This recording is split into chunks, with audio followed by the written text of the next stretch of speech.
Merci d'écouter la radio nationale du Mali. Il est 13 heures à Bamako.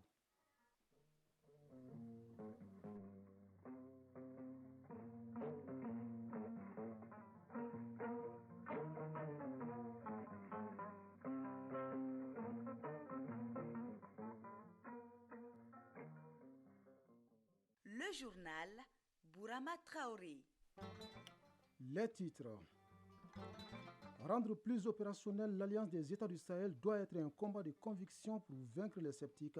C'est le message lancé depuis Niamey par les premiers ministres du Mali, du Burkina Faso et du Niger. Les Échos en début de cette édition. C'est un métier pas comme les autres. Celui d'informer le public est un vrai sacerdoce. Dans cette activité, les erreurs, les fautes ou autres corrections ne manquent pas. Dans le panier 2023 du bêtisier des reporters et des présentateurs, c'est le grand format de cette édition.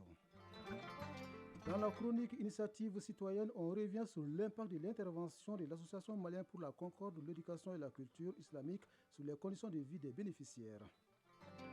Sport football, le sélectionneur national des Aigles dévoile ce soir la liste des joueurs retenus pour la CAN Côte d'Ivoire 2023. Dans la même dynamique, un téléthon se prépare en faveur de l'équipe nationale pour une meilleure participation au rendez-vous ivoirien.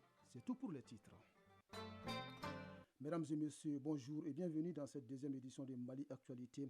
La visite du Premier ministre Dr Choguel Kogala Maïga et son homologue du Burkina Faso au Niger, on en reparle. Une visite de travail et d'amitié qui vise à renforcer la coopération entre les trois pays regroupés au sein de l'Alliance des États du Sahel.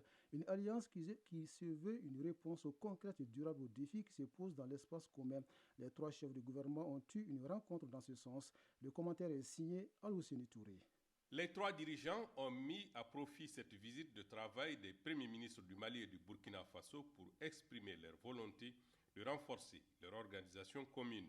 L'Alliance des États du Sahel ambitionne de fédérer les trois peuples et les trois États pour faire de notre espace un havre de sécurité en combattant ensemble le terrorisme. Ali Mahaman Lamine Zeyn, Premier ministre du Niger. Vous avez décidé ensemble de dire, si on nous attaquait, vous serez là pour nous soutenir, pour nous défendre. C'est un geste historique qu'aucun Nigérien n'oubliera. Je voudrais encore une fois, au nom de notre pays, vous exprimer toute notre gratitude.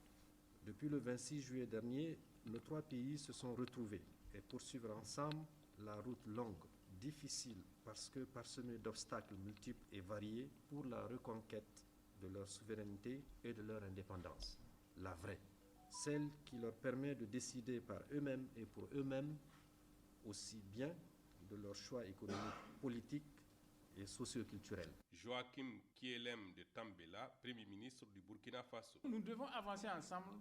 Ne négligeons pas les obstacles, mais voyons l'objectif. C'est ça que nous devons voir.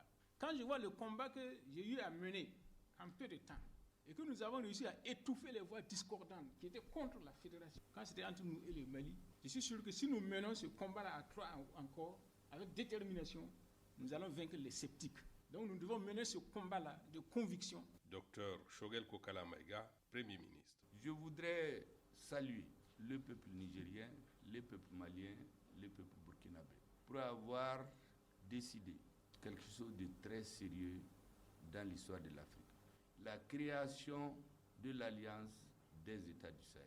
Mais si vous regardez, en plus que ces pays sont frères, amis, leur destin était lié avant, parce que si vous regardez le changement dans ces trois pays, la cause est la même, c'est l'insécurité, c'est le terrorisme. Nous voulons amener nos trois pays à un point de non-retour, où même lorsque par plusieurs raisons, il n'y a plus le dirigeant pour continuer cette voie, soit il a peur, soit il n'est plus là, soit il y a d'autres raisons, les peuples vont forcer à aller de l'avant. C'est la garantie du non-retour. Les trois chefs de gouvernement ont ensuite quitté Niamey pour Agadez où se disputait la finale de la 44e édition de la lutte traditionnelle.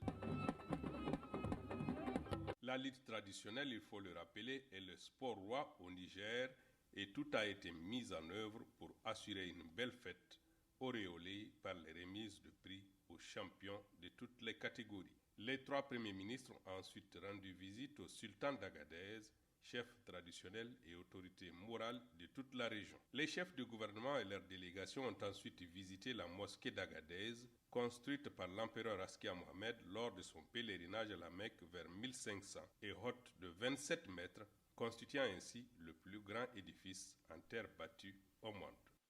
Nous restons hors du Mali. Au Sénégal, le Conseil constitutionnel débute aujourd'hui jusqu'au 12 janvier la première étape des opérations de contrôle des candidatures pour les 93 candidats potentiels à l'élection présidentielle. Cette première étape est consacrée à l'examen des parrainages. La seconde étape, qui s'étend jusqu'au 20 janvier, consiste à vérifier d'autres pièces, telles que les casiers judiciaires des candidats. Au Tchad, Succès Masra, président du parti Les Transformateurs, et le nouveau premier ministre du gouvernement de transition. L'annonce a été faite hier dans un décret présidentiel, lu à la télévision nationale par le secrétaire général de la présidence. Le nouveau chef du gouvernement devra former son équipe qui aura pour mission d'organiser les élections au plus tard en octobre 2024. L'Égypte et l'Éthiopie adhèrent officiellement au BRICS. Entendez par là le Brésil, la Russie, l'Inde, la Chine et l'Afrique du Sud. Cette adhésion est entrée hier en vigueur. Après l'Arabie Saoudite, les Émirats Arabes Unis et l'Iran, ces deux pays ont également été invités à rejoindre le groupe lors de son 15e sommet tenu à Johannesburg en Afrique du Sud. La Somalie rappelle son ambassadeur en Éthiopie pour consultation. Le gouvernement doit tenir aujourd'hui une réunion d'urgence au lendemain de l'annonce d'un accord entre le Somaliland et l'Éthiopie. Cet accord permet à l'Éthiopie d'avoir un accès à la mer Rouge via un port situé sur ce territoire. La Somalie dénonce une violation flagrante de sa souveraineté sur un territoire non reconnu par la communauté internationale. Au Maroc, une opération sécuritaire conjointe entre les éléments de la Sûreté nationale et de la douane a permis la saisie de 362 kg et 950 g de cocaïne en provenance de l'étranger. Les opérations de contrôle et de fouilles ont permis la découverte de cette cargaison de drogue dure sous forme de 16 ballots dissimulés minutieusement dans la cabine et la carrosserie d'un camion de transport international de marchandises immatriculé au Maroc. Enfin, au Japon, au moins 48 morts, c'est le bilan toujours provisoire du séisme qui a secoué hier le pays. L'annonce a été faite ce matin par la police locale qui signale également plusieurs blessés, dont 14 graves, ainsi que d'importants dégâts matériels. Les recherches se poursuivent pour retrouver d'éventuels survivants sous les décombres, selon le premier ministre japonais Fumio Kishida. Retour au Mali pour parler de la 22e session budgétaire de l'Agence nationale de la météorologie. Pour 2024, le budget prévisionnel de l'agence se chiffre à plus de 4 milliards de francs CFA. Il servira à mettre en état opérationnel les stations d'observation météorologique, les outils de transmission et de traitement des données. Les données d'observation au Mali, faut-il les rappeler, datent de 1896 qu'il faut sauvegarder. Le compte-rendu est signé Abibatou Dit Kounyandiakité. Cette session budgétaire s'est tenue pour faire le point des activités menées au cours de 2023 et planifier les perspectives pour la nouvelle année.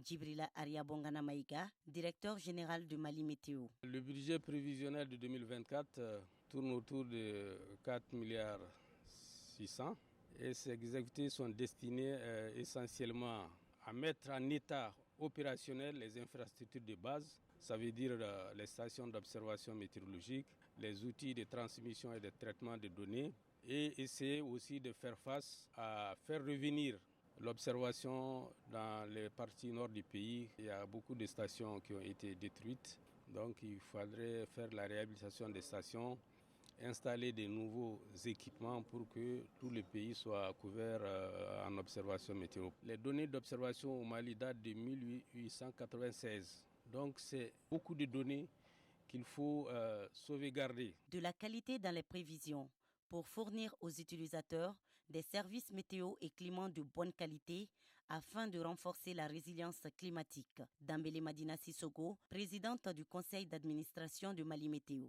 Les indicateurs de performance bâtis autour de l'objectif spécifique à rendre disponibles les informations météorologiques du programme 2066 intitulé Développement et sécurisation des transports ont été entièrement atteints. Vous êtes invités à fixer en tant qu'organe délibérant de Mali Météo les grandes orientations qui indiquent les voies et moyens de réaliser les activités prévues pour 2024 et assurer un suivi régulier de leur mise en œuvre. Dans la capitale de Balanzan, l'air est plutôt à la visite des réalisations des projets PRAPS-2 Mali et Padelma. Ces réalisations concernent essentiellement les fermes d'embouche dans les communes de Ségou, Pelingana et Sebougo. Les membres du comité d'orientation et de pilotage de ces projets étaient sur le terrain pour s'enquérir des activités menées. Une visite suivie par Honoré Tchenou de notre bureau régional à Ségou. La première étape de cette visite a concerné la ferme Bébé Sarr de Pelingana. Ici, l'exploitant exerce sur une superficie de 20 hectares l'embouche bovine. Baya Bassom, bénéficiaire du pas de Lem. Bénéficier de la construction de 8 enclos, un château d'eau avec d'autres commodités. Mon apport personnel s'élève à près de 90 millions et le pas de Lem 70 millions. La seconde étape pour cette deuxième visite, la ferme d'embouche de Ba Ali Nougem qui est en cours d'installation sur une superficie d'1 hectare 25 ar. Autre lieu visité, le champ école de la coopérative des producteurs de lait de Ségou. Dr Ablaye Idriss Diallo, président de la société coopérative simplifiée des producteurs de lait de Ségou. Notre coopérative a bénéficié de beaucoup de formations de la part de Padel M. Et même des matériels, l'alimentation de nos animaux, on a reçu beaucoup de formations par rapport à ça. Même sur le plan de l'insémination artificielle, on a reçu des formations, santé animale et même entretien des animaux. Soumaïla Konaté, membre du comité d'orientation et de pilotage de PRAPS 2 Padelem. Nous avons un constat vraiment de satisfaction. Toutes les réalisations que nous avons eu à visiter se font de façon satisfaisante. Et nous ne pouvons pas dire que l'ensemble des activités le sont, mais en tout cas tout ce que nous avons pu visiter sont très satisfaisants. La mission a aussi visité des activités génératrices de revenus et la ferme piscicole de Banangoroni. Ségou, Honoré Tchenou et Isaba pour l'ORTM. Le linge sale se lave en famille. Ici, à la radio nationale, on comprend bien cela. Mais il est important de faire comprendre les difficultés des métiers, pas comme les autres. Bien informer le public est un vrai sacerdoce. Dans cette activité, les erreurs, les fautes ou encore les incorrections ne manquent pas, même si elles sont loin d'être une carence quelconque. Le panier du bêtisier 2023 est assez rempli et épingle à la fois les reporters et les présentateurs. Sur les traces des collègues, c'est l'intitulé du grand format de cette édition. Suivez.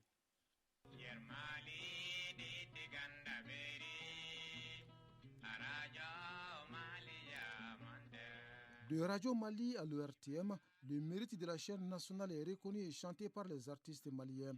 Véritable motivation pour le personnel et qui renforce sa passion pour le service public. Le métier d'informer comme toute autre activité n'est pas sans difficulté.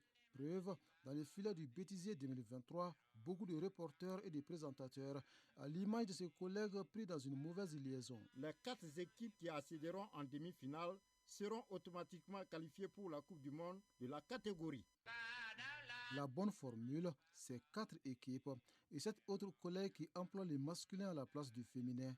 Tendez bien l'oreille. Le Borolin, dans sa conquête du marché international, fait face à d'énormes difficultés. Toutes choses qui nécessitent aujourd'hui son labellisation. Dans ce métier à la fois passionnant et exigeant, certaines erreurs arrivent de façon inattendue, comme cette collègue qui a complètement oublié à la fin de son édition qu'elle présentait le journal de 19h30. Merci de nous écouter sur les réseaux synchronisés de Radio Mali. Il est 19h passé de 30 minutes. À 22h passé de 50 minutes prend fin ce journal. C'est plutôt 19h50. Cet autre collègue présentait le journal de 9h, la première édition pendant le week-end ou les jours fériés. Mais écoutez-le. Vous écoutez la radio nationale du Mali, il est 8h ici à Bamako, la même heure à Kela. Contrairement à cet autre présentateur qui s'est surtout trompé de la date, il préfère faire un rétropédalage pour une bonne entrée en matière. L'actualité, première édition de ce mardi 23 janvier 2023. Tout d'abord, la couleur du temps sur Bamako et... L'actualité, première édition de ce mardi 24 janvier 2023. Tout d'abord, la couleur du temps sur Bamako et environ. Décidément, les dieux des chiffres n'étaient pas avec le couple du mardi. Mais lui, par contre, n'a pas voulu rétropédaler. Un petit pardon semble suffire pour continuer. C'est cela aussi le direct. Vendredi 27 mars. Pardon, 27 janvier. J'y arrive. On est juste un peu en avance sur notre temps. Si cette édition est finalement allée jusqu'au bout, tel n'a pas été le cas pour celle-là. Les dieux de la technique semblent avoir perdu totalement le contrôle. Dans ce genre de situation, en principe, on ne réfléchit pas souvent deux fois, comme a été confronté ces présentateurs à cette dure réalité. À ce goût, les membres du comité d'orientation et de pilotage de PRAPS de Mali, Padelmo, ont visité les différentes réalisations du projet dans les communes de Ségou, Pelengana et Sébougou. Reportage honoré chez nous. Alors, nous allons pour le sport. C'est donc pour ce journal, toutes nos excuses, c'est la fin de ce journal. Une fois de plus, acceptez toutes nos excuses. Dans ce métier qui demande assez de précision, de concision, surtout de clarté, certaines formules ont du mal à passer auprès des auditeurs ou difficiles à cerner. Appréciez vous-même. C'est un bâtiment composé de 3 salles de formation, un magasin et 3 latrines qui poussera des terres du camp Ferron Aguil Ansar dans 90 jours. L'argent, quand il nous tient, il n'est pas un plat copieux, mais quand on entend son nom ou on le voit, on a souvent de l'eau à la bouche. Ce présentateur n'a pas pu se retenir en apprenant des sommes faramineuses de certains footballeurs. Merci beaucoup. Oui, l'argent. Alors, merci beaucoup de nous avoir suivis. Loin d'être signe de méconnaissance, le bêtisier 2023 confirme tout simplement qu'aucune entreprise humaine n'est parfaite. Il est aussi le clin d'œil d'un collègue à une profession, certainement pas comme les autres.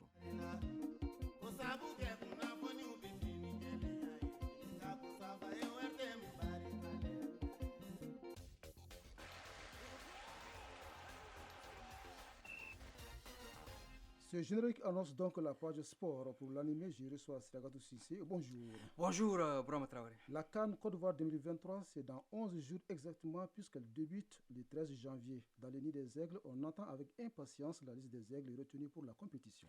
Oui, l'annonce officielle de la liste des aigles retenus pour la CAN 2023 sera faite à 20h en direct sur le plateau du journal télévisé de Ortem 1 et en exclusivité. C'est une première dans les annales, cette coopération entre la direction de l'Ortem et la Fédération malienne de football au sujet de la publication de la liste des aigles à une compétition majeure. Qui seront les heureux élus choisis par le sélectionneur Eric Sekoucher? On le saura à 20h. Le décryptage de la liste est à suivre ce mardi à 22h en direct sur Ortem 2 dans le magazine des sports. Un panel d'invités pour décortiquer la liste poste par poste.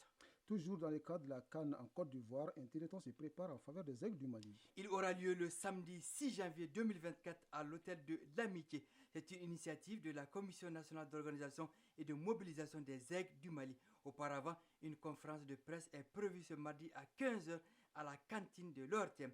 La Commission nationale de mobilisation et d'organisation a confié à l'Ortem l'aspect médiatique. Un mot sur le championnat national de Ligue 1 avec ce match en retard de la 5e journée qui oppose le stade malien de Bamako à l'US Bougouni. Le stade malien de Bamako est 6e avec 16 points et l'Union sportive de Bougouni 14e 11 points. Les deux équipes ont connu des fortunes diverses lors de leur sortie précédente. Le stade malien de Bamako s'était imposé 1-0 devant le Djoliba AC en clôture de la 4e journée. L'Union sportive de Bougouni, elle, avait subi une correction 3-0 face à l'AS Bakardian de Barawili à l'occasion de la 12e journée. Au coup de sifflet final de ce match, Stade malien de Bamako, Union sportive de Bougouni, les Blancs compteront 3 matchs en retard. En Europe, la 19e journée de la Liga espagnole débute ce soir. 3 matchs ce mardi. Retafe Rayo Vallecano, Real Sociedad Deportivo Alaves et Valence Villarreal. Demain mercredi, Real Madrid de Mallorca et jeudi, Las Palmas FC Barcelone. Enfin, première ligue anglaise, Liverpool prend les commandes de la compétition. Oui, Liverpool a bien débuté l'année 2024 en s'imposant 4-2 face à Newcastle. Les Reds prennent le devant de la Premier League anglaise. Liverpool a 45 points devant Aston Villa 42 et Manchester City 40 et un match en retard. Cette 20e journée s'achève ce soir avec le match West Ham-Brighton. Merci Siragatou Sissé pour toutes ces précisions. La suite du journal dans un instant. Initiative citoyenne. Le développement par nous-mêmes. Elle apporte une assistance aux populations sur le plan éducatif, islamique, économique et humanitaire. L'Association malienne pour la concorde, l'éducation et la culture islamique, c'est d'elle qu'il s'agit. Elle couvre les régions de Kaï, Ségou, Koulikoro, Mopti et du district de Bamako. En rediffusion, la chronique Initiative citoyenne lève le voile sur cette association. C'est avec Ousmane Dao. Créée en 1992, l'Association malienne pour la concorde, l'éducation et la culture islamique intervient dans le district de Bamako ainsi que dans les régions de Kaï, Koulikoro, Ségou et Mopti. Dans ces différentes localités, elle apporte un appui constant aux populations avec des projets structurants dans les domaines islamiques, éducatifs, économiques et humanitaires. Mohamed Brahima Koulibaly, président de l'Association malienne pour la concorde, l'éducation et la culture islamique. Donner des vivres et non-vivres aux personnes démunies. Nous intervenons également dans le domaine religieux. Cela consiste à appuyer l'organisation des prêches, et la construction des mosquées et la construction des médersa. Nous intervenons dans le cadre de la prise en charge des salaires des enseignants des médersa et également le parrainage de certains enfants de parents démunis.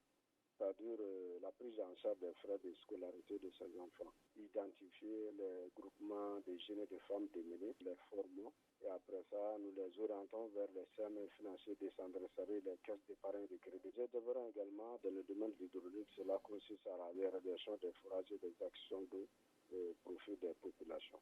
L'AMCESI, de nos jours, traverse beaucoup de difficultés qui ont pour nom manque de moyens logistiques, difficile accès à certaines zones à cause de la situation sécuritaire. Ajoutez à ceci le peu de partenariats sur le plan financier pour mener à bien ces missions. Nous avons des gros projets que nous comptons mettre en œuvre, mais nous n'avons pas vraiment assez de bailleurs pour nous financer. Ce qui fait que les interventions sont un peu limitées. Donc les structures de l'État, nous avons des partenariats tels que nous, par exemple, avec le ministère des Affaires religieuses et du culte, et notamment le ministère de l'Emploi, en plus les collectivités, parce que tout ce que nous faisons, c'est avec les collectivités, et les collectivités sont censées représenter l'État également. On a beaucoup de demandes qui nous parviennent, mais on n'a pas vraiment de réponses parce qu'on n'a pas de financement. Donc, s'il y a des partenaires qui sont prêts à nous accompagner dans ce que nous faisons, vraiment, ça va nous aider et nous aussi, au retour, on va aider les populations. Pour surmonter ce cap et continuer à apporter un soutien et une présence de tous les jours auprès des personnes démunies, l'Association malienne pour la concorde, l'éducation et la culture islamique prône une stratégie. Mohamed Brahima Koulibaly, président de l'Association malienne pour la concorde, l'éducation et la culture islamique. Nous sommes là pour aider l'État. Les demandes sont fortes. L'État tout seul ne peut pas vraiment faire face à ces demandes. Donc il va falloir qu'il y ait une coordination, une certaine synergie pour que nous puissions toucher l'ensemble, sinon beaucoup de populations. Donc s'il n'y a pas de coordination, les populations ne vont pas bien vraiment profiter de nos interventions. En attendant de trouver les voies et moyens pour une synergie des associations, l'AMCESI va devoir continuer seul pour soulager les populations. À 13h23, on s'arrête là pour cette édition que vous pouvez d'ailleurs retrouver sur www.ortm.ml et sur l'ensemble de nos plateformes digitales grâce à Ségou Traoré qui a assuré la mise en ligne. Aux manettes, Absé Traoré, merci à Soumao Aïdara qui m'a aidé à la préparer. Merci à vous également de nous avoir suivis. Le prochain rendez-vous avec l'information, c'est à 19h30. Passez d'excellents moments de radio en notre compagnie.